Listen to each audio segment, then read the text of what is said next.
오늘은 이 말씀으로 이제 범죄 규례를 끝내겠습니다. 다섯 번째 범죄 규례 다섯 번째. 오늘 말씀의 내용은 하나의 주제가 나오는데 도둑질이에요. 도둑질은 하나님이 주신 10계명 중에 한 계명입니다. 제 8계명이 도둑질하지 말지니라 그랬어요. 이 도둑질이 뭐냐? 자기가 수고하지 않고 남이 수고해 놓은 그 대가를 그냥 갈취하는 거예요. 그러니까 하나도 노력 없이 남의 것을 슬쩍 해서 불로소득을 얻고자 하는 거. 이거는 하나님이 아주 큰 범죄로 보셨고, 이런 일을 하면 그 개인뿐만 아니라 세상이 타락한다는 거예요. 노력 안 하고 남의 걸로만 살으려고 하면 세상이 타락한다는 거예요. 그래서 이것을 아주 엄벌을 하도록 했고, 배상에 대해서 아주 가혹할 정도로 배상을 하게 했어요. 그래서 도둑질을 근원적으로 하지 못하게. 그런데 오늘날에는 이 도둑질이 아주 굉장히 기술이 확대가 돼가지고 옛날에는 뭐 남의 집 담을 넘어서서 이제 물건을 훔쳐오면 그게 도둑질인데, 지금은 워낙 기술이 발달해가지고 오히려 지식이 클수록 아주 도둑질이 아주 거창합니다. 그래서 뭐 남의 기술을 빼낸다든지 하여튼 남의 돈을 빼내는 이런 아주 악한 방법들이 너무나 많아요. 뭐 이런 좀도둑이 문제가 아니고 그런 큰 도둑질이 문제입니다. 그래서 오늘 도둑질을 세 가지로 구분을 했어요. 첫째는 이제 여기 출애굽기 22장 3절 하반절에 보면 물건, 남의 물건에 대해서 도둑질을 했을 때 어떻게 그 배상해야 되느냐 하는 거는 여기 보니까 반드시 배상하라 그랬고, 가진 것이 없으면 몸이라도 팔아서 배상해야 된다 그랬어요. 그러니까 요즘에는 그러잖아요. 나 아무것도 없다. 내가 가진 재산 하나도 없다. 그냥 배째라식으로 하게 되면 그냥 감옥 생활만 좀 하다 나오는데, 이 율법은 그 정도가 안 된다는 거예요. 그 사람 몸이라도 팔아서 갚아야 된다. 그러면 완전히 종살이 하는 거예요. 그 시대의 종은 인격이 없어요. 그냥 소유물이 돼버려요.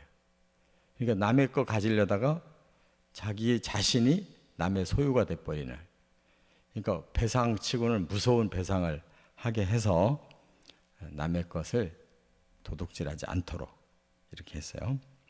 두 번째는 이 생축에 대해서 이제 말씀을 했는데, 출애굽기 22장 1절과 4절에 보면 생축이라는 거 가축을 말합니다.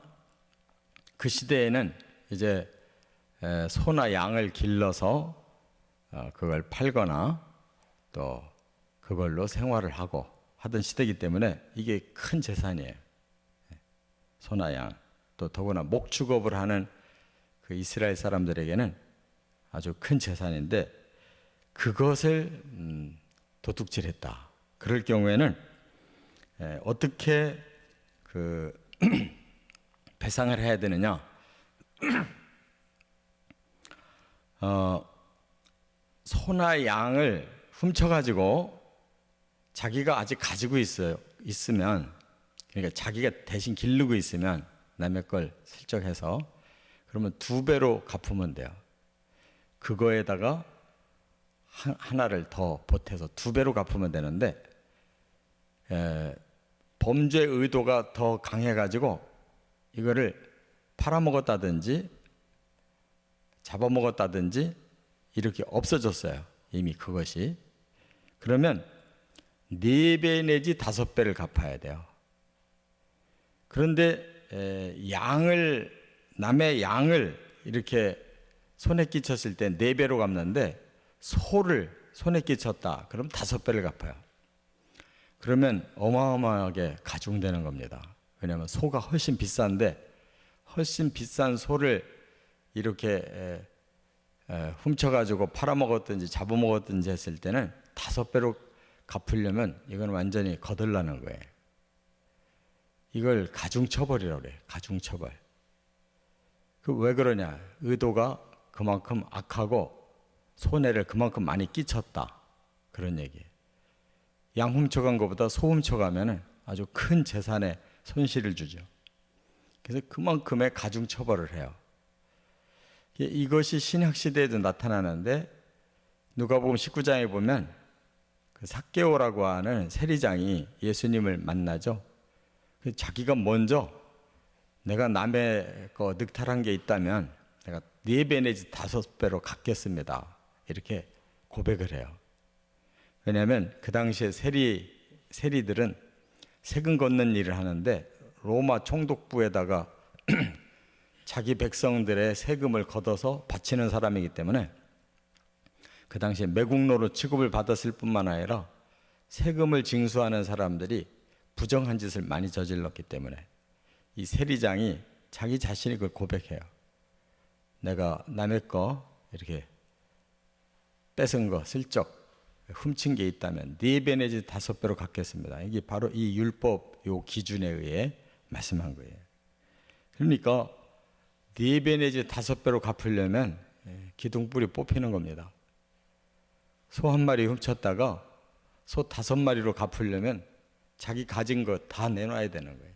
그만큼 도둑질에 대한 벌이 무섭다는 거예요. 그 다음에 3번째로는 여기 신명기 19장 14절에 보면 부동산에 대한 이제 절도를 말씀했는데 여기 보면 끝에 그랬어요. 네 이웃의 경계표를 옮기지 말지니라 그랬는데 이 경계표라는 게 뭐예요? 이 집집마다 그 땅의 경계가 다 다르잖아요.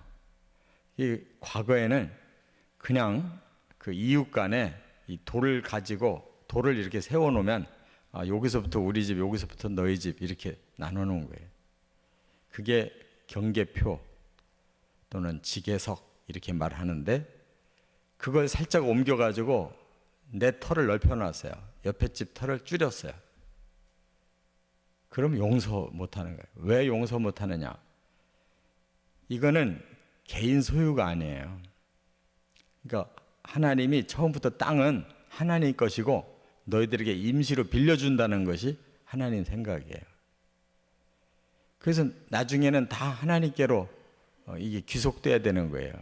개인 소유가 없어요. 그냥 이제 대대로 물려주긴 하지만 원소유주는 항상 하나님이에요. 그렇기 때문에 자기 것도 아닌 거 가지고 욕심 부린 거 하나님 것을 빼앗는 셈이 된 거예요. 그래서 11조를 떼먹듯이 바로 지계석을 옮기는 거 아주 큰 범죄로 하나님이 여기셨어요.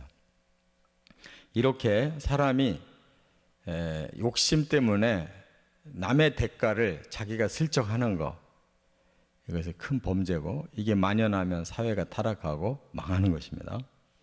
우리가 작은 거 하나라도 남의 거다 하면 절대 손대지 않는 것을 어려서부터 가르쳐야 돼요. 근데 이것이 교육이 안 되면 그냥 슬쩍슬쩍 하는 거는 아주 그냥 밥 먹듯이 하는 사람들이 있어요. 아주 훌륭한 인격을 가졌는데도 습관이 잘못되면 그냥 남의 거를 슬쩍슬쩍 갖는 것을 아주 대수롭지 않게 여기는 사람들이 있어요. 근데 아주 잘못된, 그는 겉으로는 인격적이지만 근본이 잘못된 거예요. 이처럼 우리가 하나님 앞에서 꼭 생명도 남의 생명을 해치는 것도 중한 범죄지만 남의 소유를 해치는 것도 큰 범죄다.